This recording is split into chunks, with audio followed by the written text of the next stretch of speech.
O pesquisador que vê o seu projeto já com intuito comercial, ele tem outros olhos. O que ele faz ali no laboratório dele é algo que pode beneficiar toda a humanidade. Tenho a satisfação de falar aqui com a doutora Maria Gorete Freitas, é uma pesquisadora do DECIR Science, da ABSS, e falará conosco sobre um tema central para quem deseja entender não apenas a descoberta científica, mas o fato de como uma descoberta científica chega na sua prática clínica. E nós chegamos até uma jurisdição semi-autônoma chamada Próspera, e lá eles fizeram como uma zona franca de inovação, um sandbox onde é possível que novas terapias sejam rapidamente aceleradas e cheguem à fase 1 e à fase 2. Como é que você vê essa área, digamos, mais comercial para o médico que se envolve com isso? Como é que consegue assegurar, né,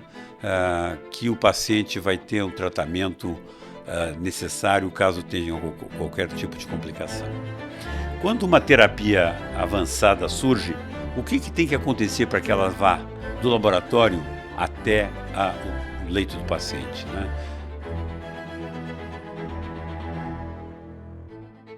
Olá, eu sou o Dr. Jorge Calil, sou professor titular aqui da Faculdade de Medicina da Universidade de São Paulo, também sou diretor do Laboratório de Imunologia do Instituto Coração e diretor da Unidade de Terapia Celular do Hospital das Clínicas. Uma satisfação enorme falar com você hoje sobre medicina regenerativa, sobre longevidade, e para isso nós estamos organizando uma reunião nos dias 25 e 26 de setembro, chamado RegenCon, em que nós vamos abordar de uma maneira muito responsável o que existe na área de medicina regenerativa e longevidade, como é que isso pode se passar para a prática clínica de vocês. E para isso, hoje, eu vou ter a satisfação de falar aqui com a doutora Maria Gorete Freitas, que tem doutorado em ciências, e ela é uma pesquisadora do DECIR Science, da ABSS, e falará conosco sobre um tema central para quem deseja entender não apenas a descoberta científica, mas o fato de como uma descoberta científica chega na sua prática clínica. Muito obrigado, Gorete, por ter vindo aqui, aceitar o meu convite e conversar conosco. E eu gostaria imediatamente de perguntar para você, quando uma terapia avançada surge, o que tem que acontecer para que ela vá do laboratório até o leito do paciente, né? Quais são as etapas e como é que você vê isso? Muito obrigada, é um grande prazer estar aqui. Olá a todos. É uma satisfação imensa fazer parte desse podcast do RegenCon, esse curso que será feito em setembro. Venho participar porque é uma oportunidade única de aprender exatamente como as terapias chegam até o leito do paciente. Como o professor falou, eu sou Maria Gorete Freitas. Eu tenho um doutorado em Biologia Molecular pela Fiocruz, do Rio de Janeiro, onde eu trabalhei na minha primeira carreira por 40 anos, e agora sou empreendedora na área de ciência e exatamente focada em como que da pesquisa a gente leva até o mercado, né? E para responder a pergunta do professor, existe um longo caminho, e esse caminho cada vez mais ele tem sido abreviado pelo uso de outras jurisdições, pelo uso de acelerações que hoje são possíveis, professor, muito possíveis. Então, a gente faz as fases de prova de conceito, né, que é Proof of Concept, as POCs, as POCs, e depois a gente, então, passa para a fase pré-clínica, né, que quando a gente já provou que aquele protocolo, aquela molécula, aquela droga, aquele procedimento, ele tem efeito, ele passa para a fase pré-clínica para exatamente compreender toxicidade, segurança para o paciente, e depois ele avança para as fases clínicas 1, 2 e 3, não é? Isso tem levado um grande tempo até aqui, mas isso pode ser acelerado, professor. E como é que, tendo já uma boa possibilidade terapêutica, como é que nós podemos fazer com que isso realmente se acelere e como é que nós podemos gerar valor, né, quando uma nova ideia surge em termos de medicina regenerativa? A medicina regenerativa é um dos tópicos de ciência de fronteira, não é? Cada vez mais a gente tem visto novas terapias e que precisam chegar rapidamente ao paciente.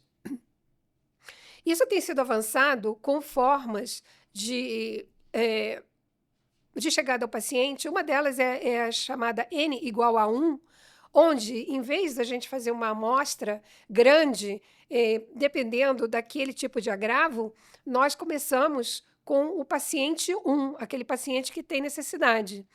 E essa forma de aplicar essas provas de conceito e essas drogas ou procedimentos que ainda estão em fase pré-clínica para N igual a 1, ela pode ser feita em determinadas jurisdições que permitem isso. No Brasil, a gente ainda utiliza a fórmula de ter uma amostragem, não é? Que muitas vezes é grande e, por isso, ela é custosa para várias startups ou laboratórios ou grupos de pesquisa que acabam impedindo um desenvolvimento mais acelerado. Agora, você tem uma experiência justamente aqui fora do Brasil que permite com que essas terapias cheguem mais rápido nos pacientes. Você poderia me explicar o que é isso, como é que funciona e como é que nós poderíamos eventualmente aproveitar, nós como brasileiros, dessa experiência feita lá no exterior? Perfeita pergunta, professor. Muito obrigada pela oportunidade de responder essa pergunta. Desde que eu terminei o meu serviço lá na Fiocruz, eu tenho me dedicado ao empreendedorismo científico. E, por causa disso, eu tenho procurado essas acelerações, que exatamente era um desafio constante enquanto eu era cientista pertencente à academia. E nós chegamos até uma jurisdição semi-autônoma chamada Próspera. Eu não sei se vocês já ouviram falar sobre essa jurisdição, esse mesmo professor já ouviu falar sobre Próspera. É uma jurisdição semi-autônoma que pertence a Honduras, numa ilha do Caribe. E lá, eles fizeram como uma zona franca de inovação, um sandbox onde é possível que novas terapias sejam rapidamente aceleradas e cheguem à fase 1 e à fase 2, já que o próprio pesquisador ou empreendedor pode escolher qual é o esqueleto regulatório que ele vai definir para a sua pesquisa, não é?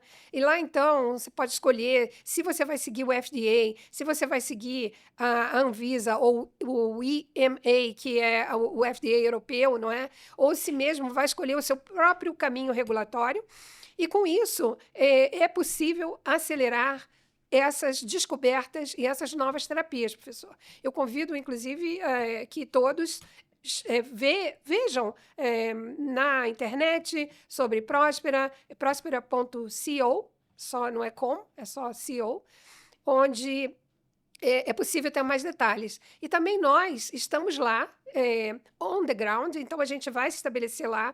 Nós já temos uma empresa incorporada lá e é possível que nós façamos essa ponte para as pessoas que estão interessadas.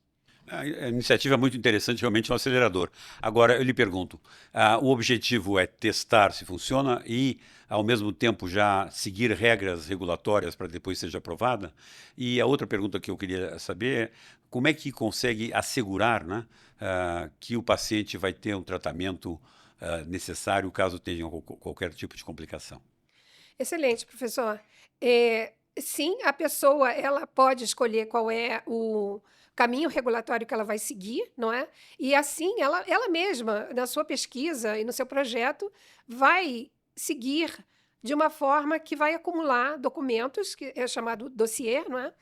Para que depois ela possa voltar ao Brasil e fazer o caminho da agência regulatória brasileira ou levar à agência regulatória americana e seguir o caminho para o seu registro e para a sua chegada ao mercado, né? A segunda parte é como é que pode saber que isso é seguro para o paciente, né? Todos esses projetos, essas terapias, elas têm médicos especializados em medicina regenerativa, no fundo, e fazendo parte desses projetos, né? Cobrindo todo esse aparato ético. E lá mesmo, em Próspera, existem comitês de ética que os projetos seguem, eles só são mais acelerados, não é? A gente sabe que os comitês de ética, eles podem levar rapidamente à fase clínica. Aqui já aconteceu isso, principalmente durante a Covid, né, durante a epidemia de Covid, não só aqui no Brasil, mas em outros países do mundo também. Então, a gente sabe que isso é possível, né? E lá segue a mesma linha, só que de uma forma mais acelerada, mais compacta permitindo que o projeto também gaste menos recursos financeiros para isso. Eu acho sensacional a ideia de acelerar, né, e fazer com que as agências regulatórias aceitem essa aceleração para que, ao trazer o projeto para os países, nós tenhamos mais rápido o benefício dos pacientes, né, que nós Sim. estamos buscando uma medicina que regenere, que aumente a longevidade dos nossos pacientes e que, para isso, nós queremos que o mais rapidamente chegue a isso. Agora, além de todo esse benefício social e de saúde, também existem os benefícios econômicos, sem dúvida alguma, Com para os certeza. médicos que estão envolvidos com isso. E isso já deixou de ser uma hipótese para ser uma É realidade, e verdade. no mundo todo, digamos, existe a medicina está evoluindo para isso, e os médicos que o utilizam também estão se beneficiando com isso. Como é que você vê essa área, digamos, mais comercial para o médico que se envolve com isso? Vejo com muitos bons olhos, porque o médico, o pesquisador que vê o seu projeto já com intuito comercial, ele tem outros olhos. Ele olha para o projeto dele já acomodando e seguindo regras que o levam ao mercado. Então, ele vai entender que o que ele faz ali no laboratório dele, ou o que ele faz na prática clínica, é algo que pode beneficiar toda a humanidade. Então, ele vai seguir aquelas. Pelo menos ele vai ter um olhar, não é, de perguntar a si mesmo e ver se o projeto dele está elaborado de uma forma que vá seguir alguns caminhos que o levem ao mercado. Então, ele vai se perguntar: o que eu tenho que fazer para levar essa nova terapia que eu descobri, ou esse novo protocolo que eu mesmo inventei, ou essa nova droga, essa nova molécula que eu vi que funciona. De uma forma que eu vá beneficiar toda a sociedade humana rapidamente, não 10 anos, não 20 anos, né? Porque isso também é o que afasta o investidor hoje em biotech, não só aqui no Brasil, mas na América Latina inteira, é o fato de entender que da bancada até o paciente pode levar 10 anos, 15 anos. Então, quem vai investir em algo que vai demandar tanto tempo assim, né? E se a gente já começa pensando, eu vou levar isso ao mercado, isso pode ser acelerado, enxergar outras jurisdições, como eu estou falando aqui de Próspera, como eu estou falando aqui da nossa solução, que a gente permite que isso seja feito, de conversar com alguns agentes também que dão essa solução regulatória. Não precisa ser diretamente com a nossa agência regulatória, mas existem empresas aqui mesmo em São Paulo, incubadas na USP. Eu estava até conversando com um deles ontem, a Regula Health, que é uma empresa que permite que a pessoa entenda o que ela tem que fazer para conseguir o seu registro, conseguir que finalmente aquele seja um produto ou um serviço elaborado já para o paciente, com segurança, e que leve uma solução para ele, que é isso que o paciente quer, né? Ele tem um agravo, ele tem um desafio e ele precisa que isso seja rapidamente levado a ele. Bom, e o médico que estiver no início desse processo e que logo estiver aplicando essas técnicas novas de medicina regenerativa, sem dúvida ele passa a ser referência e Exato. começa a atrair, sem dúvida, muitos pacientes, porque existe uma demanda muito grande na sociedade para isso. Sim, existem muitos agravos. Eu acho que o professor pode falar melhor do que eu sobre isso, já que o professor é médico, eu sou farmacêutica, que precisam de soluções ontem, não é?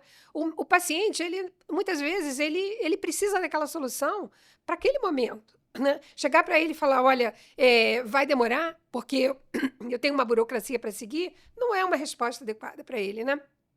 E para aqueles que estão nos ouvindo, nos assistindo, eu recomendaria uma proximidade exatamente a esse grupo que está fazendo tudo isso acontecer, que é o Regencom, é o próprio professor, não é? Que tem essas soluções e que está ligado, né, a essas questões éticas, e que são principalmente éticas, porque estão ligadas a soluções que vão chegar para o paciente. Que, na verdade, é isso que importa. A gente está falando de regulação, mas o que importa mesmo é a resposta rápida ao paciente. Se existe algo que está sendo feito e que ainda está como pesquisa e que o paciente pode ter acesso, a gente tem que dar esse acesso, professor. É assim que eu vejo. Eu concordo plenamente com você, eu como médico e como professor de medicina, eu vejo com muito interesse a que as novas terapias cheguem aos nossos pacientes de todas as classes sociais, que a gente leve isso para os pacientes mais diferenciados, mas também que o SUS se beneficie dessas Exato. tecnologias. Então, para isso, nós temos que fazer com que elas sejam acessíveis a todo mundo. E É isso que verdade. nós queremos fazer com que as pessoas pensem, executem e trabalhem em forma disso. Então, eu lhe pergunto, como é que você vê, Gorete, a Regencom, toda a nossa proposta desse seminário, como é que você vê isso para o médico? Quer dizer, você acha que há interesse realmente para que os médicos participem numa iniciativa como essa? Eu penso que sim, eu acho que os médicos, inclusive, são mais abertos a isso do que os próprios cientistas, né? O médico, ele vê o sofrimento do paciente ali na frente dele, né? Isso foi até uma conversa que eu tive ontem com um dos meus colegas. E isso leva que ele tenha esse sentimento de premência, muito mais do que o cientista que está só no laboratório, que não vê o sofrimento do paciente. Então, eu penso que o médico hoje que está lidando com medicina regenerativa, células-tronco, exossomos, microRNAs, tem tanta coisa nova, né, professor? Eh, que ele deve se aproximar ao grupo do Regencom. Ele deve se aproximar, porque é esse grupo que aqui no Brasil está formando essa massa crítica, esse pensamento de como é que a gente vai se organizar para levar isso ao paciente de uma forma mais rápida, porque muitas vezes a agência reguladora ela não tem nem ideia do que é essa nova terapia. Não existe nem regulação, porque ela não existia. Então, como vai existir uma lei, uma norma para algo que ontem não existia, não é? Será que já existe norma para exossomos? Eu não sei. Eu não sei. Será que existe norma para microRNA encapsulado num exossoma? Também não sei. Então, quem tem que seguir junto e ensinar é o médico, é um grupo, e esse grupo que o professor formou aqui na USP, no departamento, que é hoje chamado Regencom, é um grupo que vai ser um índice não só para os médicos brasileiros, não só para os pesquisadores brasileiros que trabalham com medicina regenerativa, mas também para a agência regulatória, porque aqui no Brasil também a gente só tem uma, é um monopólio, não é? Mas é um lugar que o Regencom também tem uma preponderância, não é? Ele pode levar aquilo que ele sabe para conduzir esse caminho ético de registro muito mais acelerado, porque a gente está falando de aceleração, é disso que a gente está falando. A gente quer que chegue rápido, com segurança, mais rápido.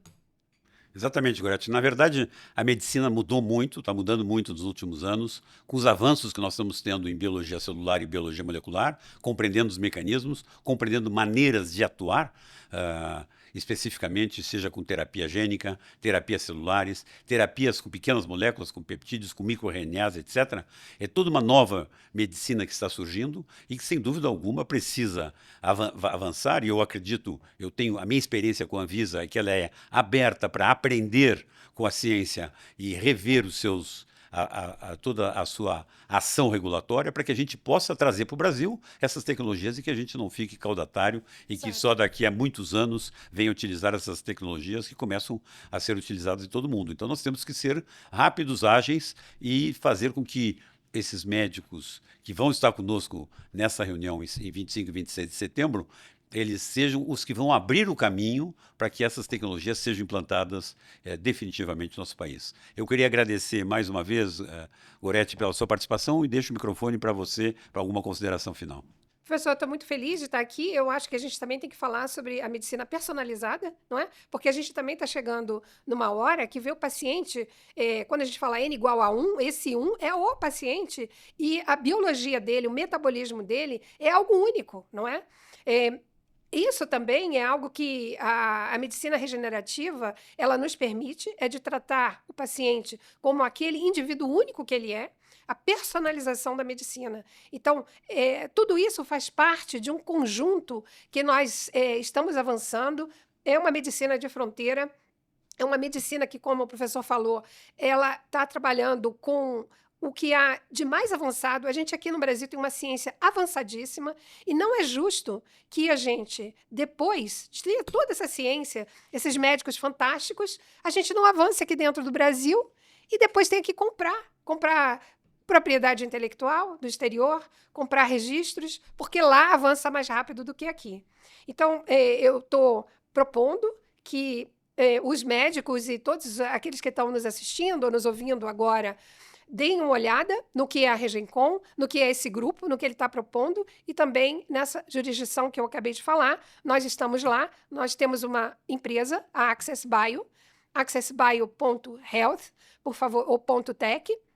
Por favor, olhem, e eu estou aqui à disposição para mais informações, para perguntas, para detalhes, e estou muito feliz de fazer parte desse grupo de elite que está aqui para avançar a ciência e a medicina brasileira. Muito obrigado, Gorete. Então, a todos fica essa ideia que nós estamos discutindo aqui. Vejam que nós precisamos de uma ciência forte, né? A vida acadêmica é importante para trazer essa ciência, mas também as empresas, startups e as empresas tecnológicas na área de saúde que fazem com que essas tecnologias cheguem até o paciente de uma forma razoável e que a gente consiga trazer uma medicina moderna para o nosso país. Muito obrigado. Muito obrigada.